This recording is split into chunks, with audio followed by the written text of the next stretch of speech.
The new topic is centroids.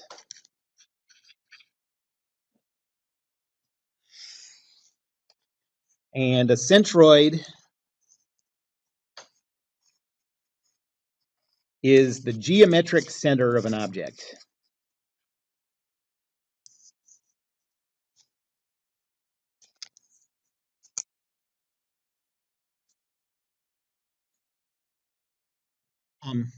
This geometric part is important to remember because a centroid isn't necessarily the same thing as the center of mass. I mean, they're defined differently. They do match up as long as the material is homogeneous. So as long as you don't have different materials in different places,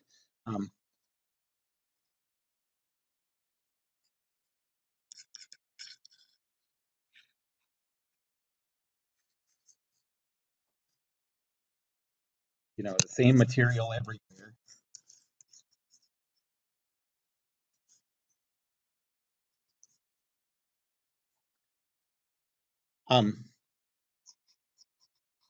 Then the centroid is also the center of mass.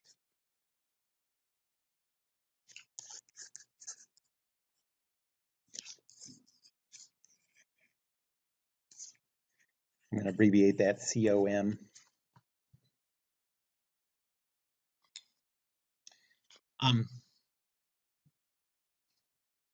So we'll use centroid calculations for two things.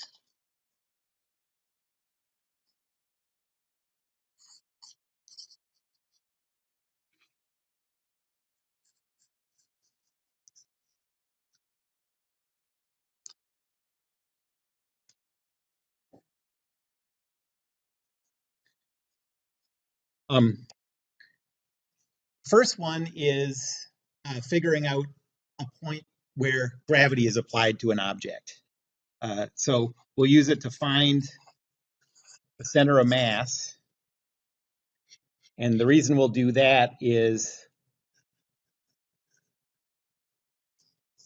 that's where gravity acts, weight acts. Yes? Center of mass? Yeah. I just mean it's all steel or it's all wood or something like that. And yeah, that's a more technically what you're saying is the right answer. Center of mass. Yeah, if the density it's really the density has to be constant. But it's just saying, like, if I gave you the dimensions of this thing, and said where's the center of mass, you'd give one answer, and then afterwards I'd be like, oh shoot, I forgot to tell you that actually this back corner over here is made out of lead. That would obviously change the center of mass drastically. So anytime you have different materials in different spots, you have to be careful about that. All you really have to do is break it up into the different pieces.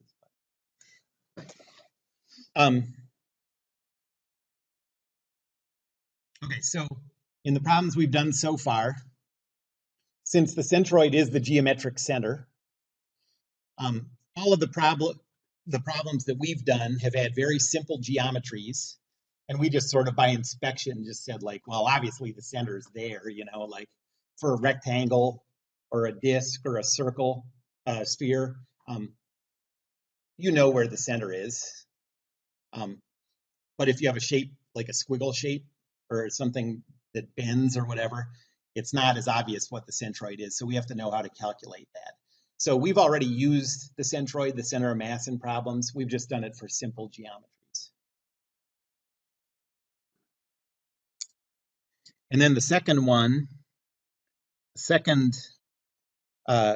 use of centroid calculations is distributed loads.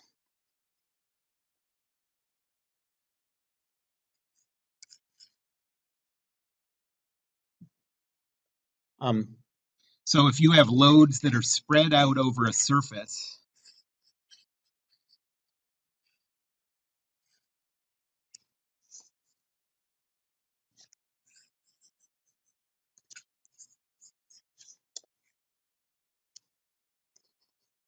can be replaced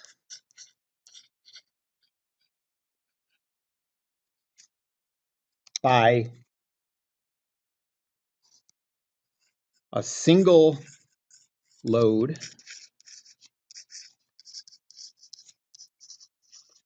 acting at the centroid of the distributed load.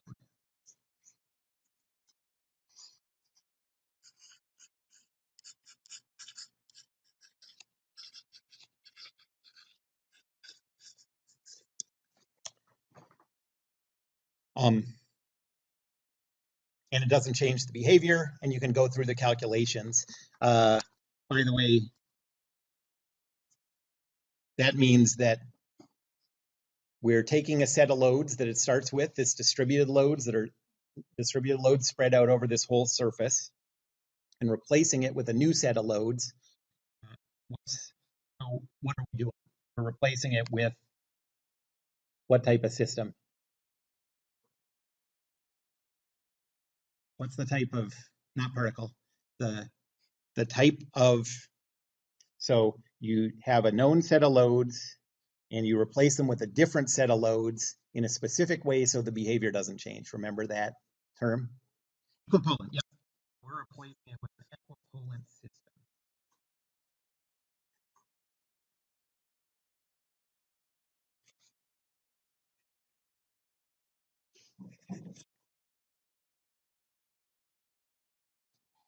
Okay, and the last thing, ready to have your mind blown?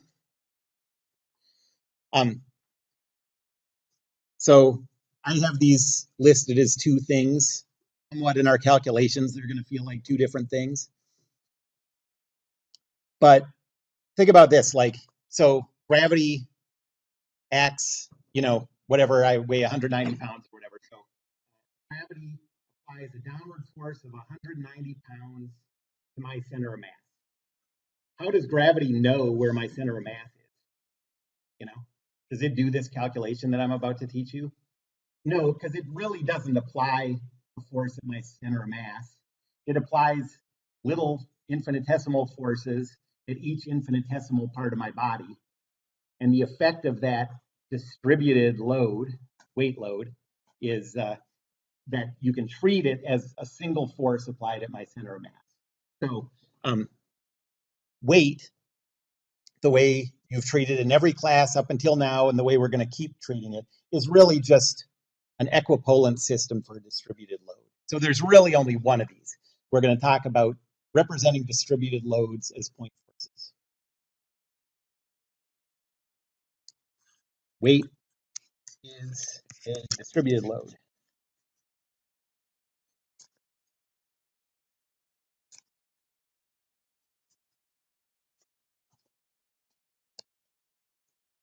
Any questions about these?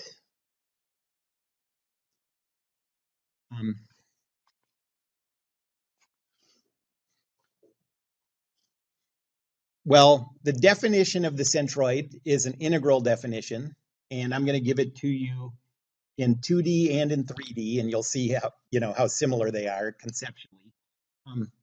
So here's the integral definition of a centroid.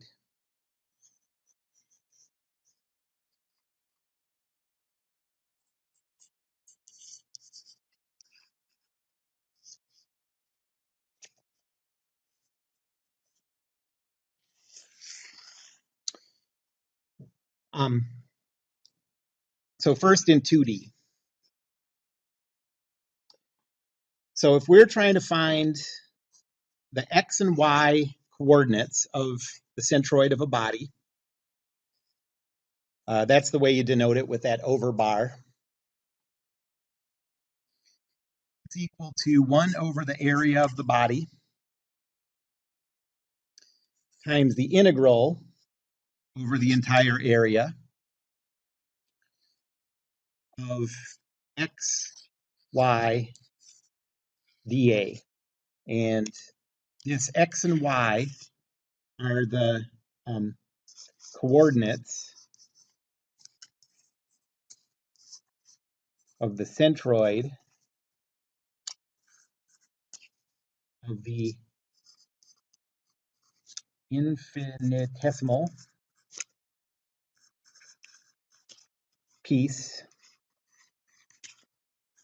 dA.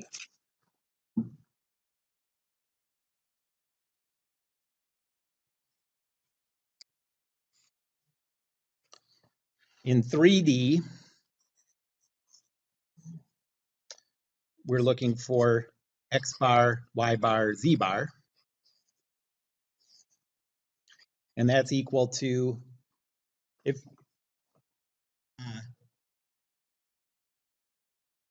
being as generalizing as much as you can, what would you guess replaces 1 over area in the 3-dimensional case? Yep, 1 over volume times the integral over the entire volume now times x, y, z times an infinitesimal what? dV. Yep.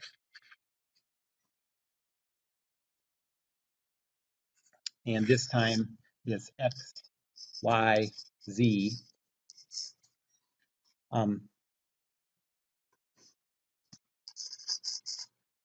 that's the coordinates of centroid of the infinitesimal volume dV.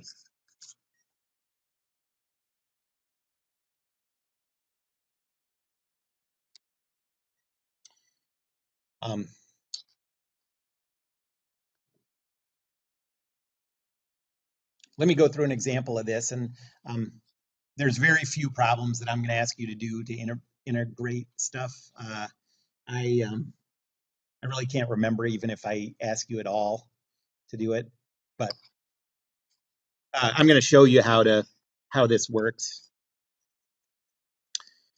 The reason that you're not going to have to integrate very much is you can use this integral definition to come up with general formulas for shapes that come up a lot. And then you just end up using the formulas rather than integrating again, you know. So for example, you can look up the centroid of a slice of pie shape, you know, or a right triangle shape or whatever. And then with a couple of other tools that you can use, you can just combine those things to give you the centroid of any crazy shape you want, basically. So the integral thing isn't really going to be that necessary, but okay, let's do this. Let's say our coordinate system is this.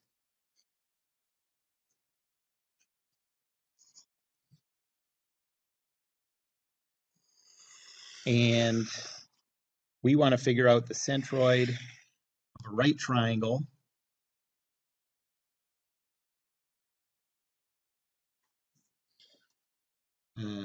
where this is h and this length is b for base.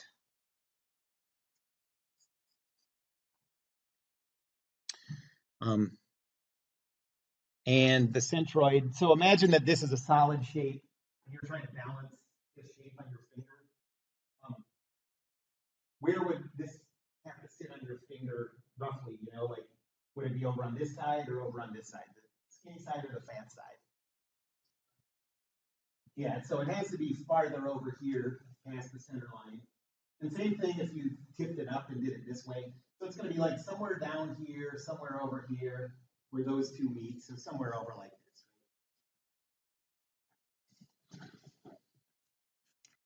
Okay, so the centroid is there.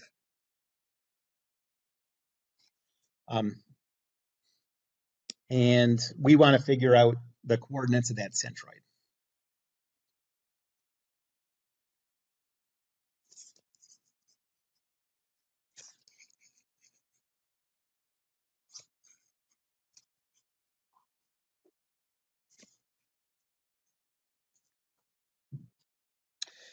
Well, with any kind of integral formula that you use like this, the key step in it all is choosing how to divide up your areas or your volumes. What are going to be your pieces? So this can be a really easy problem if you choose the A's the right way. I mean, imagine let's make make a terrible choice of DA. Let's say we're going to call our DAs infinitesimally thin, like slices of pie from a circle. Okay, and we're going to go. So there's one that's over here, and then here, and here, and here, and each one of those we're going to have to cut off before they get to the circular part. You know, it's a valid way to do it, but it would be a horrible mathematical exercise trying to figure out how to do that. But if we just do this, in this one, the easiest way to do it is just break it up like when you first saw integrals. Our infinitesimal areas are just gonna be infinitesimally thin strips from here up to there. Okay, and then we'll see that it's pretty easy. So here's an example of one of our strips.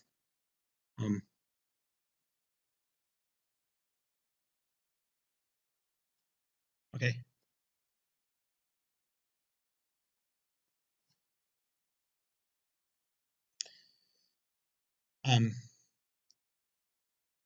These are infinitesimally thick, you know, very thin, no thickness at all. And so that thickness I'm going to call dx.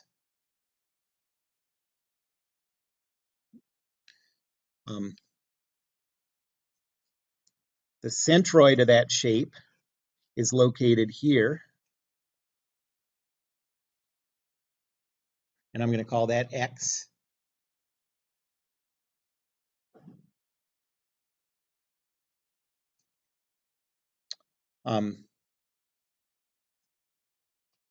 The height of that shape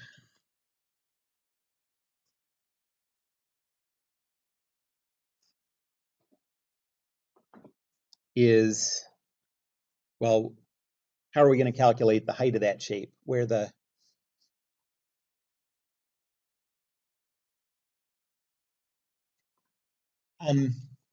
yeah, so the height of this thing, if we can represent this line as a function of x, and you've done that 100 times before, so we can, then we can use that functional, you know, the height here is just equal to y, right?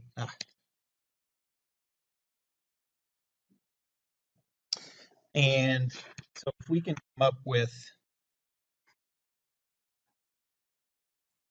an expression for y in terms of x, well, you can see that we're already heading towards our variable being x. So, I mean, we could leave it as y, but then we can't do the integral. And then what's the last thing we need from the formula? Well, why do I care about the y value? Look at the formula and tell me what I'm heading towards here. Okay, we're using the 2D formula. 1 over A is just going to be A is just the area of the whole thing, right? So we can just use the base times height over 2 formula for that. But now we need two other things. We need an expression for our infinitesimal area dA, and we need the coordinates of the centroid of our infinitesimal piece. Okay, so we're trying to represent, so dA, we're trying to calculate the area of this thing expressed in terms of x and dx, okay? And so to do that, this is just a rectangle, and we're going to take the thickness dx times the height. And so if we can come up with an expression for y in terms of x, then that y times that dx gives us the area dA. That's our dA. Okay. So dA is y times dx. We just need to express y in terms of x. And then the other thing we need is the centroid location.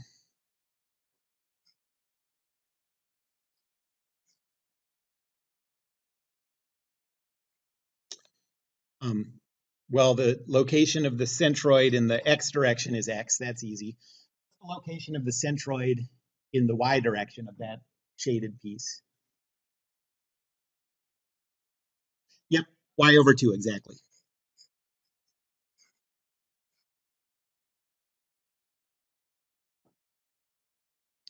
because it's right in the middle of that thing.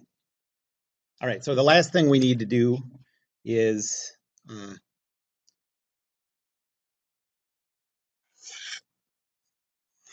come up with a way to express y in terms of x. Okay, well, it's a linear function, so y is equal to mx plus b. What's the y-intercept of that line? Yep. So this goes away. And what's the slope? H over b. Yep. This is equal to hx over b. And so our new expressions are dA is equal to hx over b dx.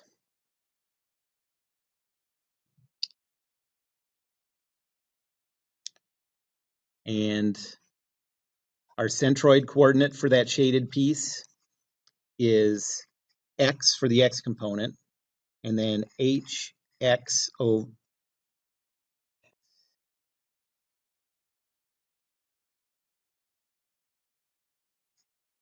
hx over 2b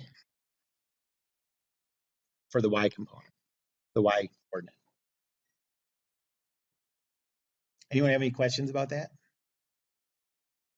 Yes. That's just because, okay, so like how would you get the centroid of a rectangular shape? You know, if the coordinate at the bottom of the rectangle is 0, then to find the middle of that rectangle, you'd find the coordinate at the top and just divide it in half.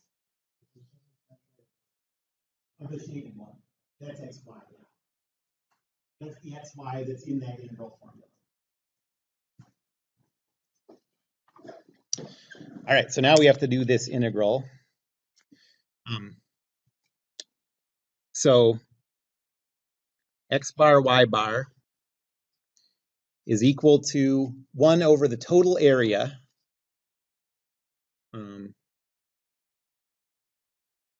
So 1 over the total area times the integral over that whole area. And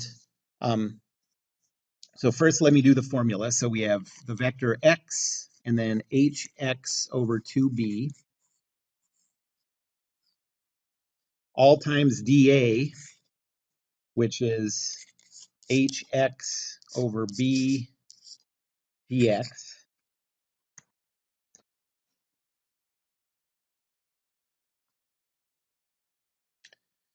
And A is equal to BH over 2. This is 2 over BH times the integral of x hx over 2b times hx over b dx. And then what are the boundaries, the bounds of the integration? 0 to b. So we have to do this integral over this whole shape, which starts at x equals 0 and ends at x equals b.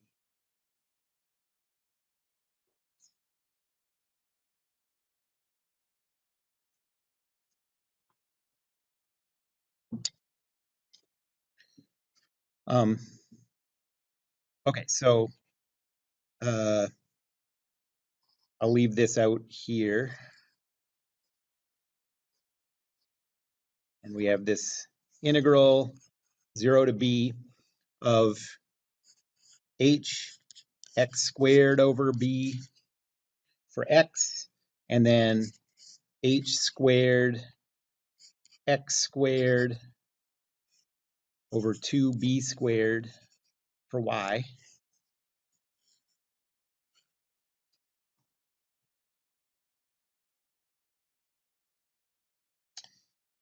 And now I'll do that integral. So 2 over bh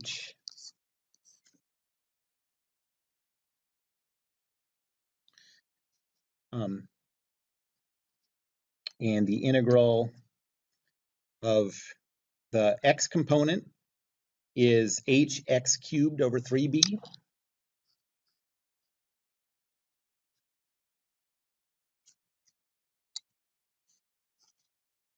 And the integral of the y component is h squared x cubed over 6b squared.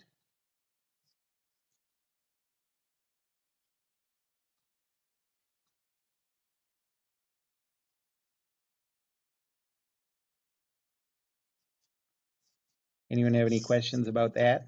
And we're evaluating this still from 0 to b.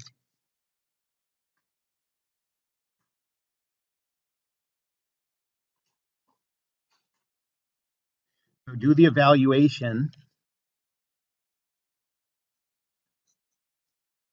and you have 2 over BH. I'm still going to keep that out here, but evaluate the stuff in that vector. Plug zeros in, both of these go to 0. So all we're doing is plugging b in for x in both of these. And for the x component, we get hb cubed over 3b. And for y, we get h squared b cubed over 6b squared. We can do some cancellations. That one cancels, and that becomes a 2. And then the b squared and the b cubed give you just a b in the numerator.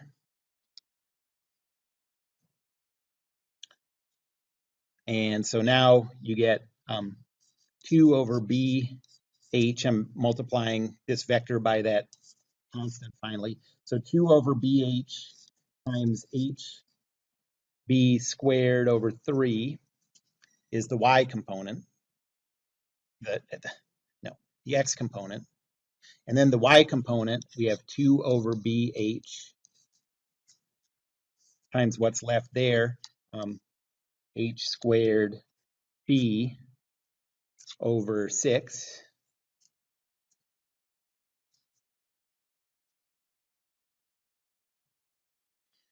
And now you can cancel some stuff again. That b cancels one of those b's. The h's cancel. And you get an x coordinate of 2b over 3. And do the cancellations for y. The b's cancel. One of the h's cancels. 2/6 is 1/3. And you get h over 3.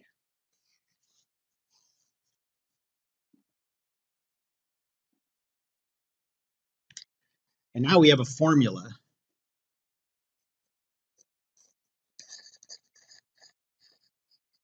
So the great thing is now we never have to do integration for another right triangle.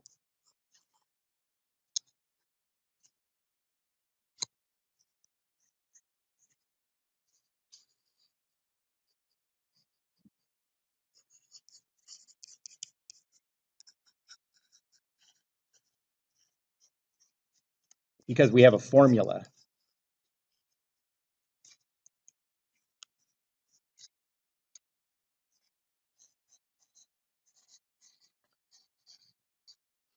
And what our formula says is that if you have a right triangle with a height 8, h, and a base b, and the centroid is here,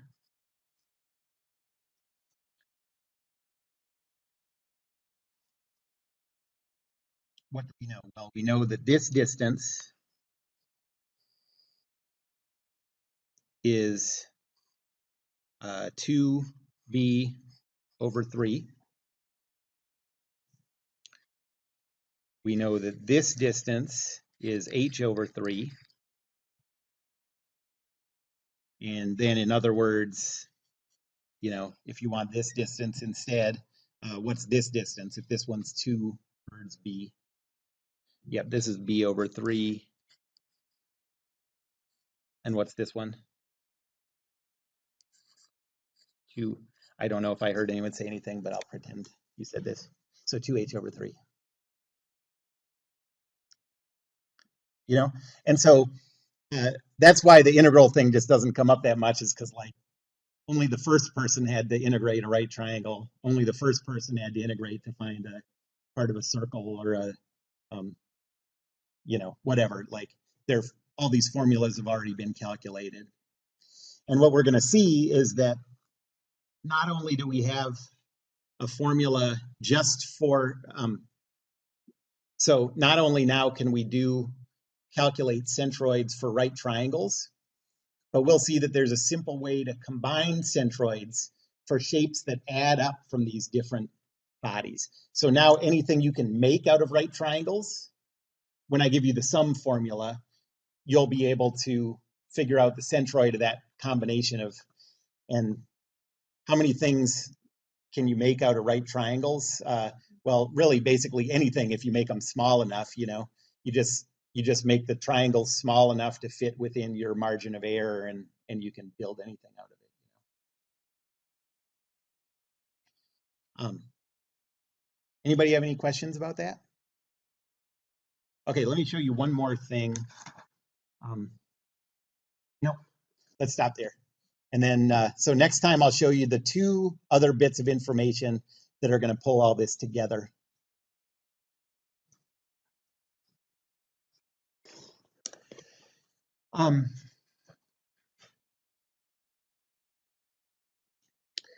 And last time I gave you that integral definition of a centroid in 3D and 2D.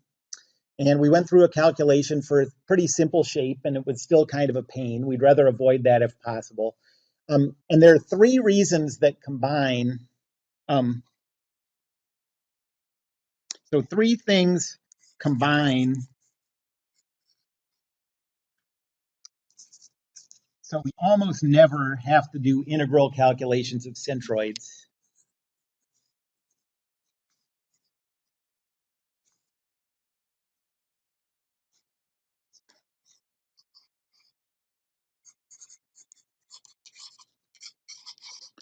Do integral centroid calculations.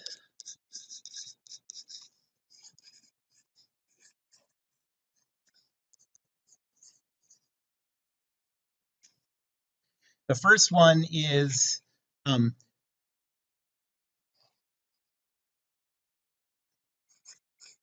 once you do the integral calculation once for a general shape,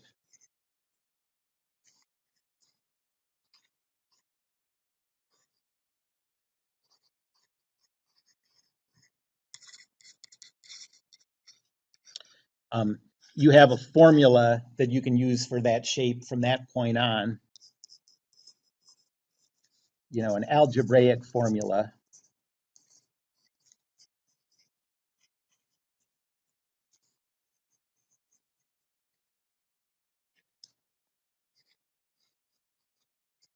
For that shape for future use.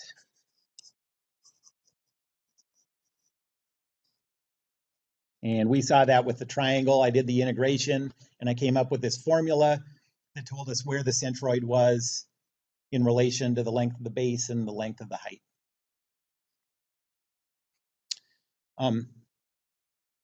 Second,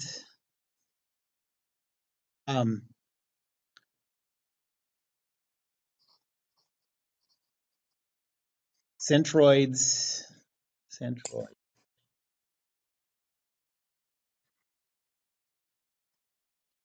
always lie on lines or planes if you're in 3D of symmetry.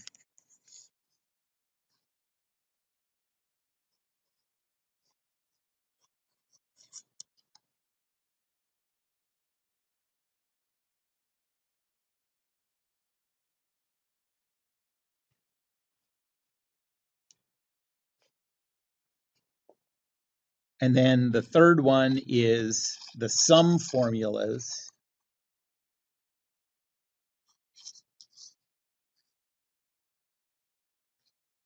allow you to calculate the centroids of complicated shapes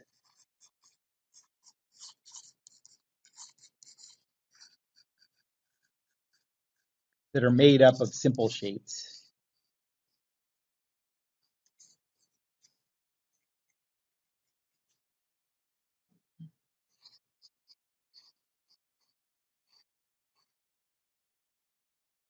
Okay, so first, I'm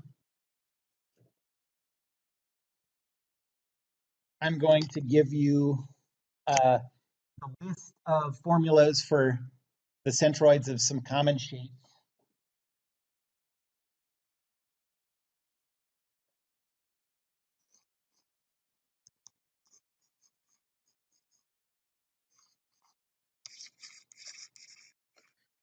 And all of these were calculated by using the integral formula.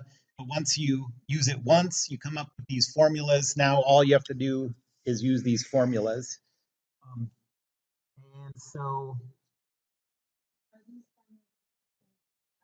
no, I'll give you these.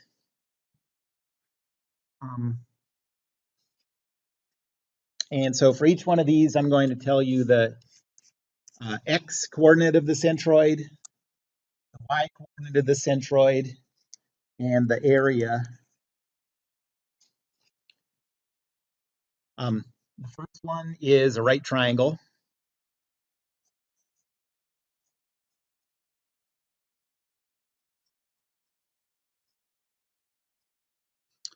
And that's the one that we calculated last time.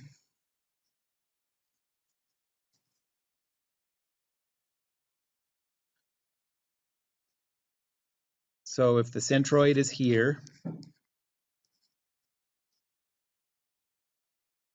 and I'm going to call this distance x bar,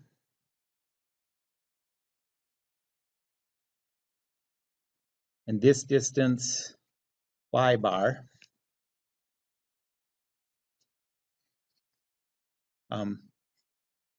And this is the base b,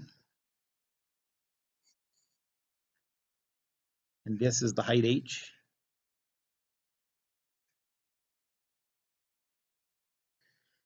Then x bar is b over 3. Y bar is h over 3. And the area is bh over 2.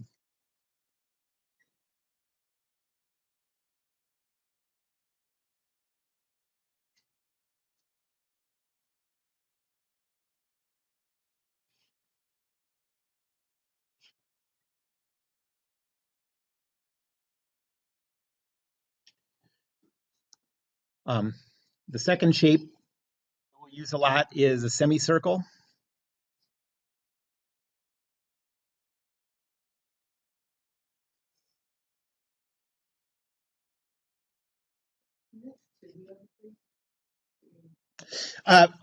That gets at sort of an important point. It is b over 3, but that's because when we did the calculation, I put my coordinate system over here, and so what I calculated was the distance from a point here to the centroid. And that's, so now we have it flipped around. And so when you use these formulas, a lot of times you're going to have to figure out, like, the shape will be flipped from what you're used to, and you'll have to subtract and whatever.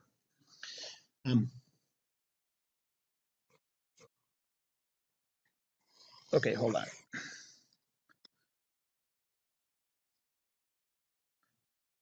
Okay, so now I want to do this semicircle.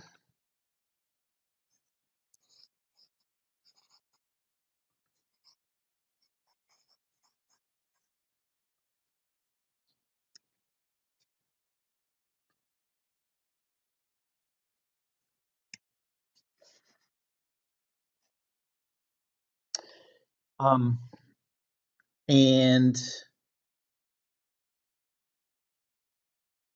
this semicircle has the radius r, lowercase r.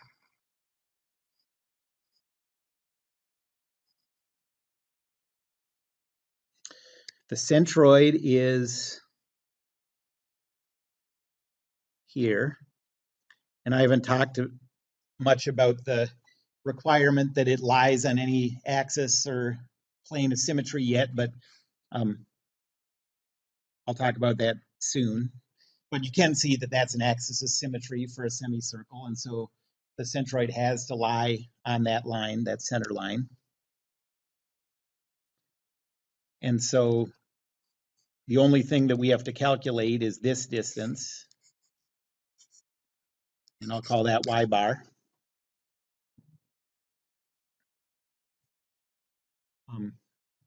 And so x bar, you get that from symmetry.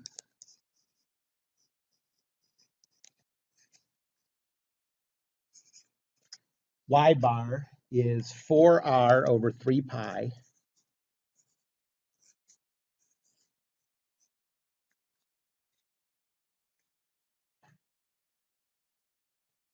And the area is pi r squared over 2.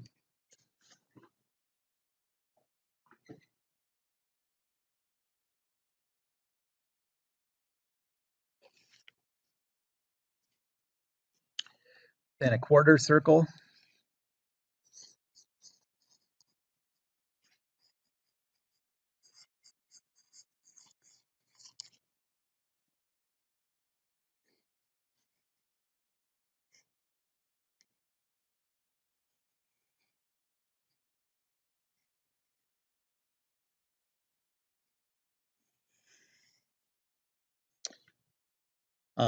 Again, has a radius r.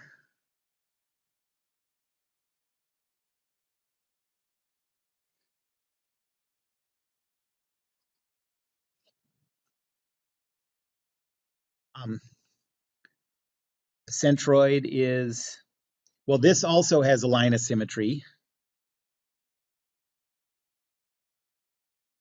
So it has to lie on that line. But in this case, I'm going to give you x and y coordinates. So we're going to call this distance x bar.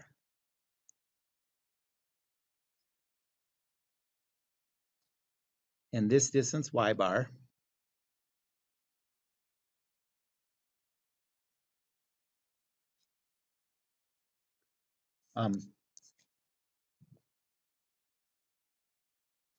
R. The centroid is 4r over 3 pi. Y bar, centroid is the same thing, 4r over 3 pi.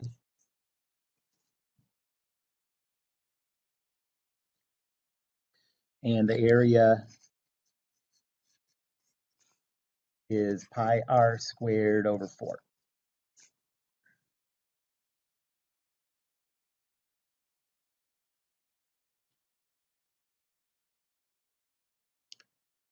Okay, there's two more of these.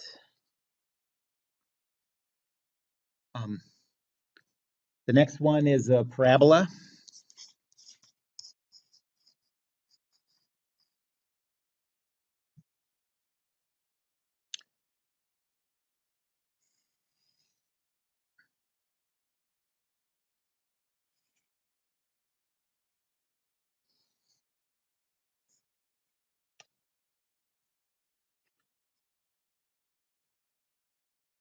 You can see that's an axis of symmetry.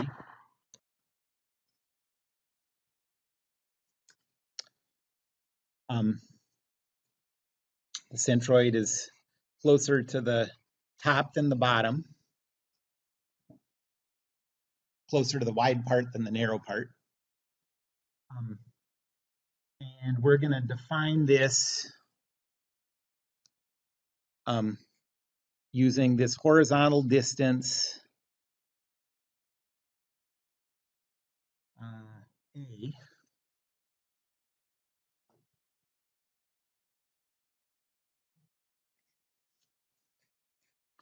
and a vertical distance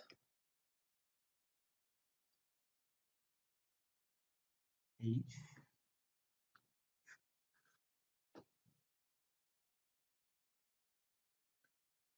And since we have this line of symmetry right in the middle, the only thing we have to calculate is the distance from the apex to the centroid in the y direction, the way we have it drawn.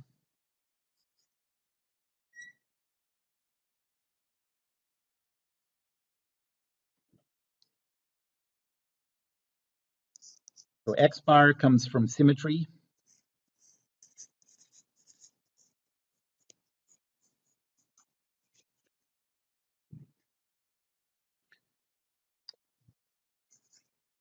Y bar is 3h over 5.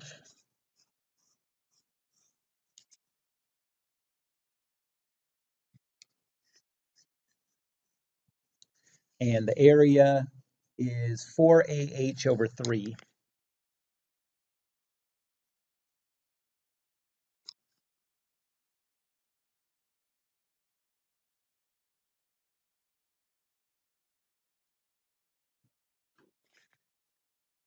And then the last one is a semiparabola.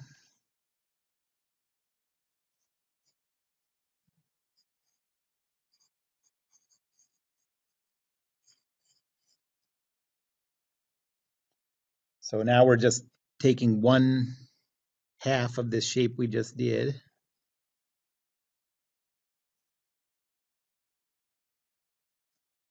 And I'm going to define its dimensions the same way I did before. So this distance is still A.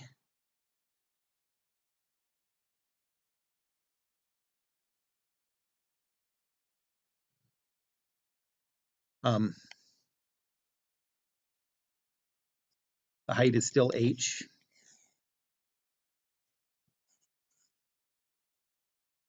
The centroid is over here.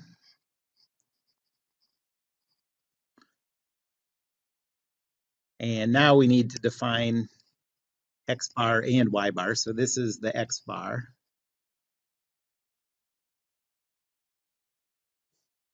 Let's see. And the y bar, I'm going to define the same way we did before.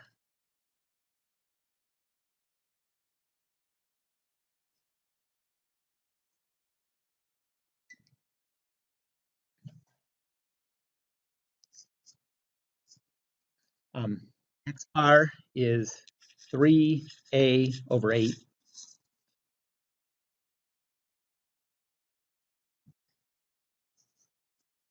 Y bar is the same as it was for the full parabola.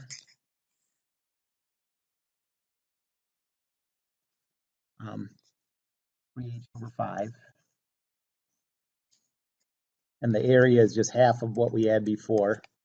So 2ah over 3.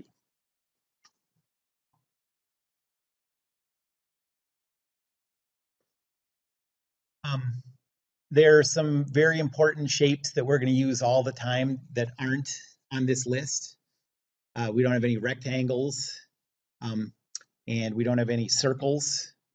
We don't have any spheres. So why did I leave those off? Because of the rules of symmetry. So now I'm going to talk a little bit more about symmetry.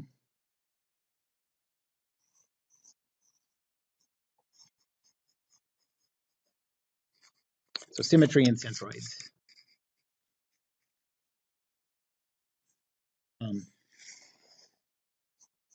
In 2D, a centroid has to lie on any line of symmetry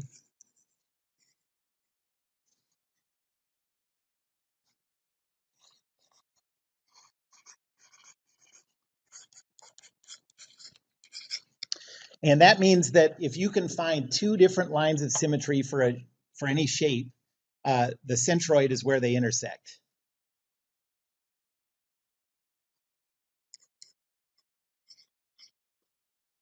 So if you have more than or equal to two lines of symmetry,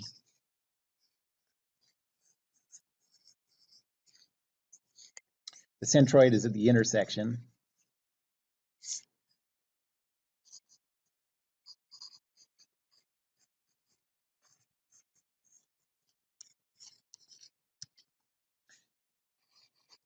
So that's why I don't have any rectangles or circles on here.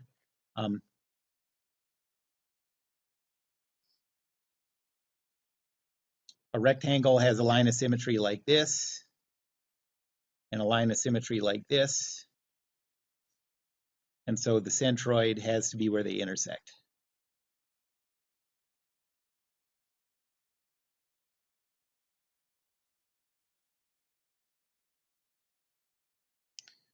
And a circle has infinitely many lines of symmetry.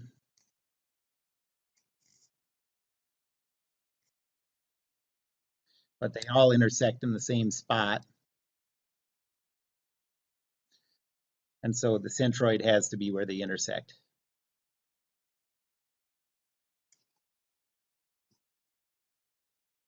And that spot is just what you naturally think of as the middle of those shapes. You know, we've actually been doing stuff with circles and rectangles, and we never even talked about the term centroid. We just put stuff at the middle.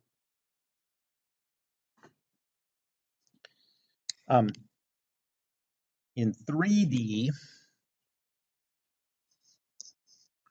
the centroid has to lie on any plane of symmetry.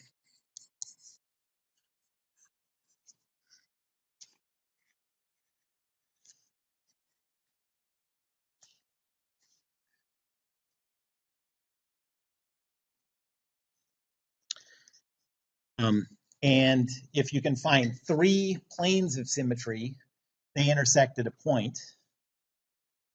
So if a shape has three planes of symmetry, then the centroid is at their intersection.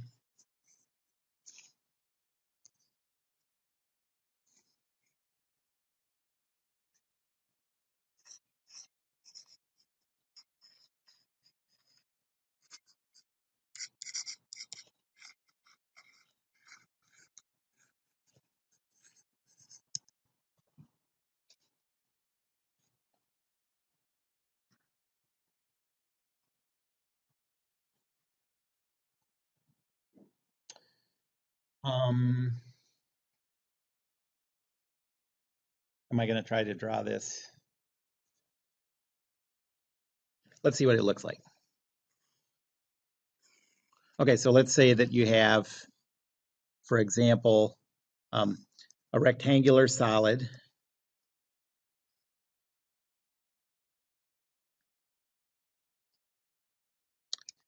It has a plane of symmetry like this.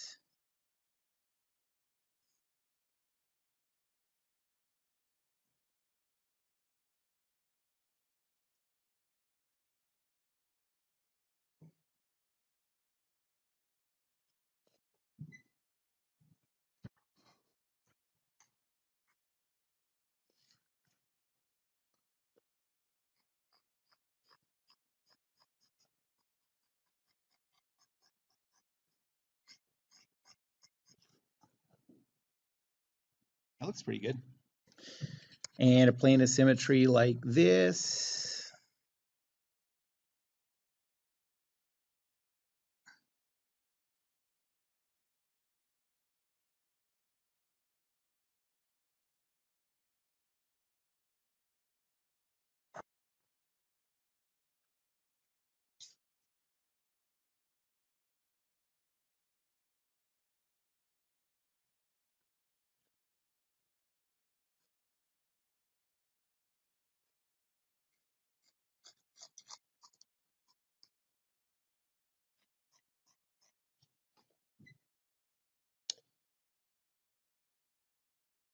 and 1, 2. So the intersection of those two makes a line, and then it has a plane of symmetry like this.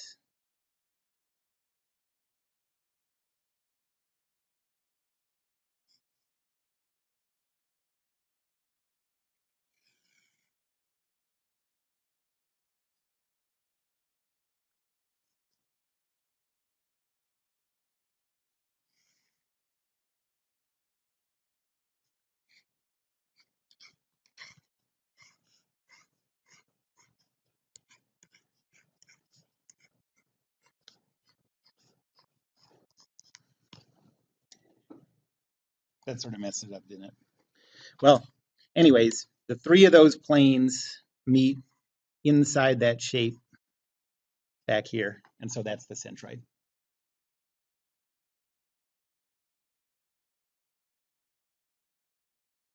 Any questions about that?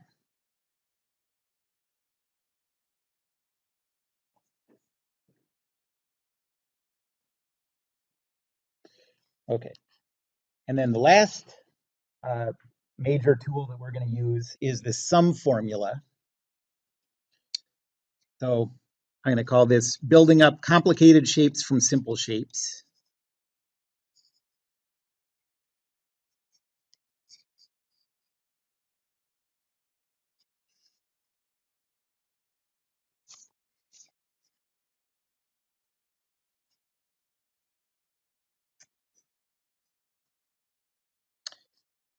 And the idea is like, what's the centroid of a person? You know, that's a complicated shape. But if you wanted to approximate it,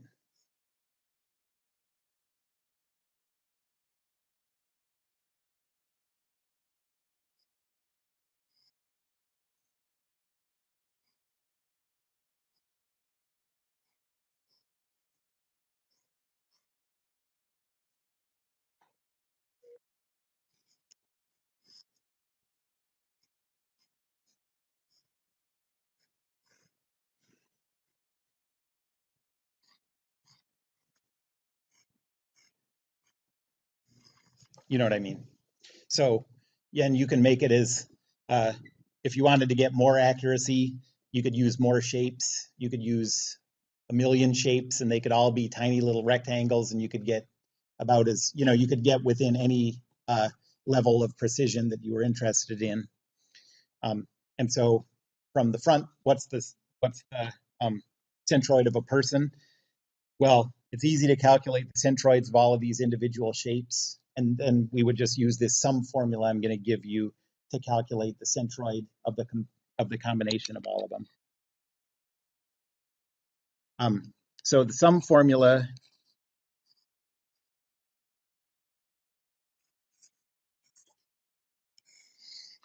so first I'll give you the one in 2D. And what I want you to notice is, like I said, I'm going to give you all these formulas, but they're not that hard to remember if you remember the that it's basically like a finite version of the integral formula, of the integral definition. So the xy components of the centroid, coordinates of the centroid, are equal to 1 over the total area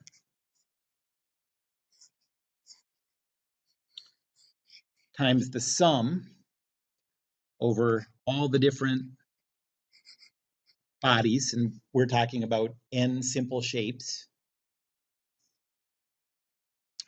of the area of the individual shape times the centroid of the individual shape. So that's x bar sub I and y bar sub I.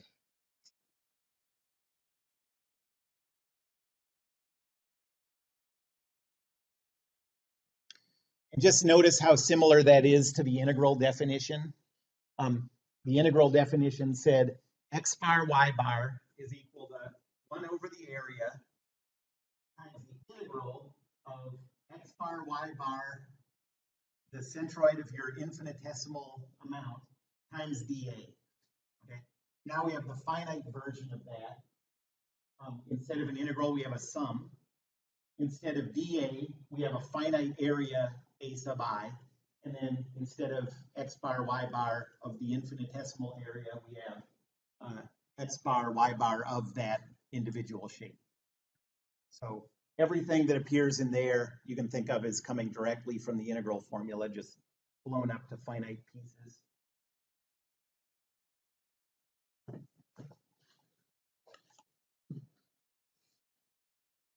And in 3D, who wants to tell me what the 3D formula is?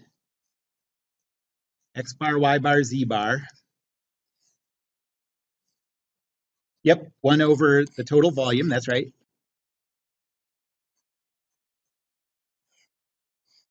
Times the sum for n pieces.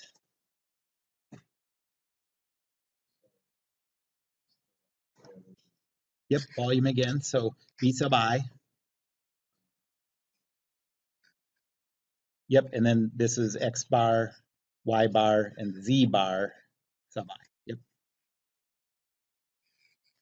So everything is like, if you had to guess how this stuff worked, it all kind of works exactly like you would think.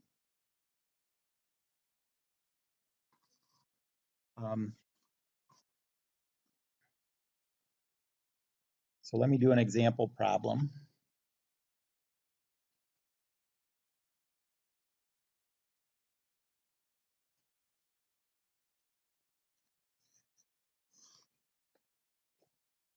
So let's say we have a T shape.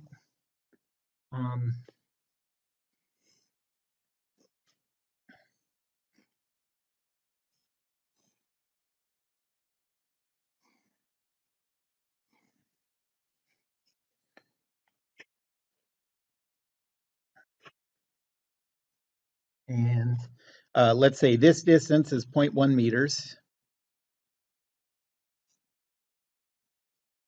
This distance is 0.2 meters.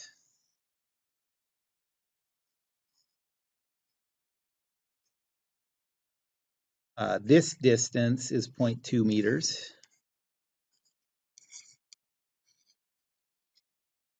And this thickness is 0.05 meters. And we want to calculate the coordinates of the centroid.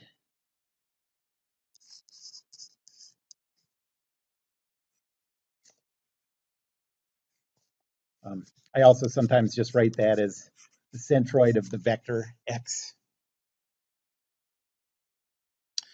One thing you have to do before it makes any sense to talk about coordinates or components is choose a coordinate system. So what coordinate system? Let's choose one that's right on the line of symmetry.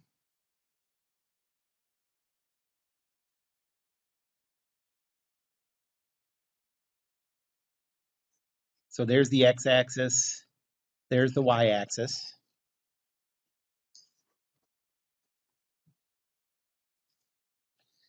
And so right away we can see that we don't have to worry about calculating the x centroid. We know that it lies on x equals 0. So x bar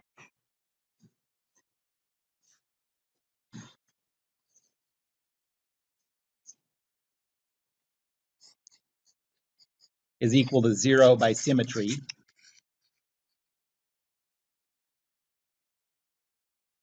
So all we have to calculate is the height. And now I'm going to break it up into two pieces. So we have this piece and this piece. I'll call it piece 1 and piece 2. And in our coordinate system, we just have to figure out where the centroids are for each of these two pieces. So here's the centroid for piece 1. Here's the centroid for piece 2.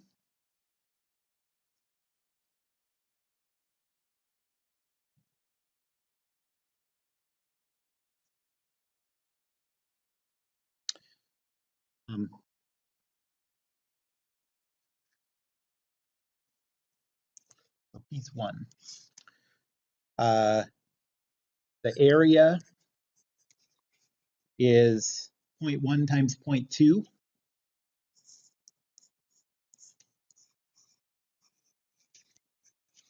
So 0.02. Since our origin is at the bottom, all the way at the bottom, what's the centroid? I am doing piece. Sorry. This should be piece 1 is a length of 0.2 and a thickness of 0.05.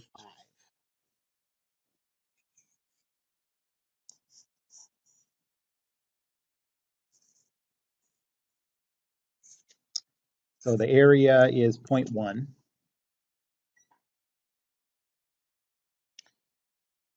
From the origin that we're using, what's the y coordinate of the centroid?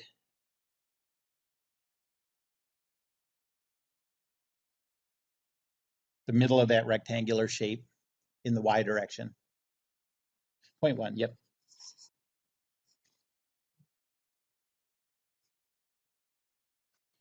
And then piece 2.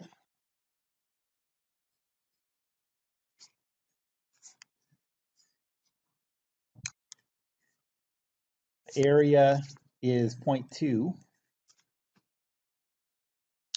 And to get that centroid of that second piece, from the origin, you go up 0.2 just to get to the bottom of this. Okay. And then you go up another 0.05 to get to the middle. Anybody have any questions about that? So to get to the middle height-wise of this piece 2, you go up 0.2 to get here, another 0.05 to get here, so it's 0.25.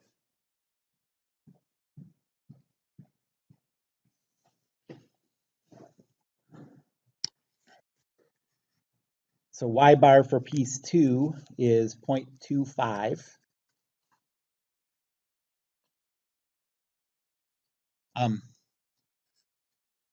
The total area is just A1 plus A2, so that's 0.3.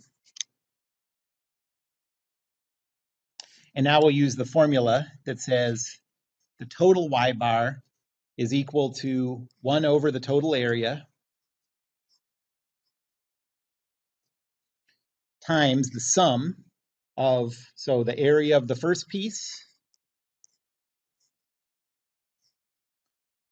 times the y centroid of the first piece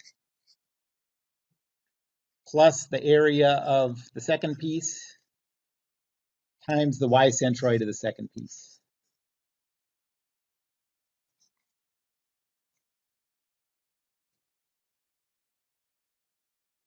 So like this is A1, this is y bar 1, this is A2, this is y bar 2.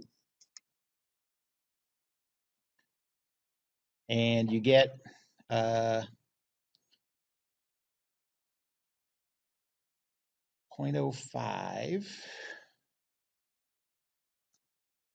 0.01, so 0.06.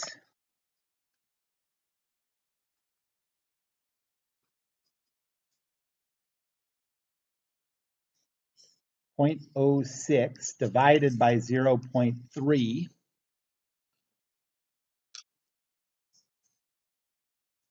So yeah, 0.2.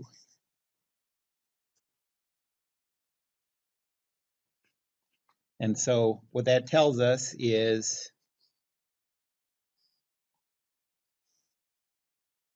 you know, this thing, it tells us about what we would expect. It's top heavy. And so the centroid is closer to the top than it is to the bottom along that line of symmetry. And now if you're doing calculations involving forces with this shape, whatever orientation it's in, you can apply the weight force from that centroid.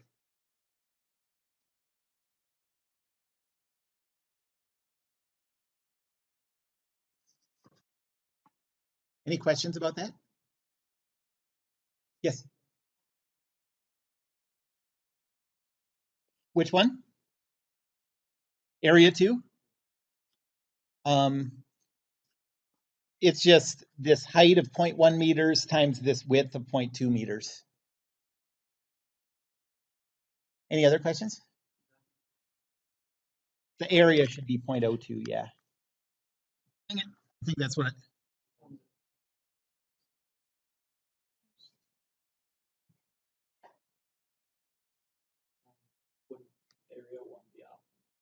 Yeah, right, exactly. And then the total area, so it all comes out right. But yes, let's make it right. So later generations will think smarter than I am. So this is 0.01, this is 0.02, this is 0.01 and 0.02 and 0.03.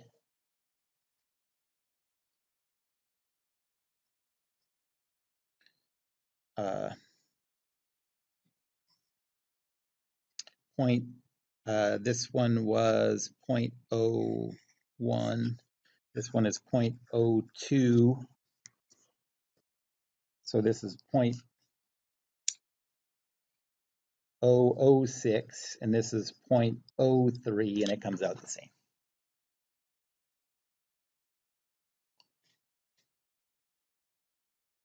Any other questions?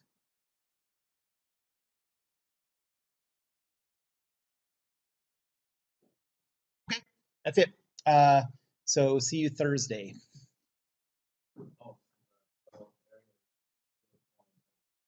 Right, that's right. That's why I didn't change the answer, because I multiplied and divided both by 10, you know.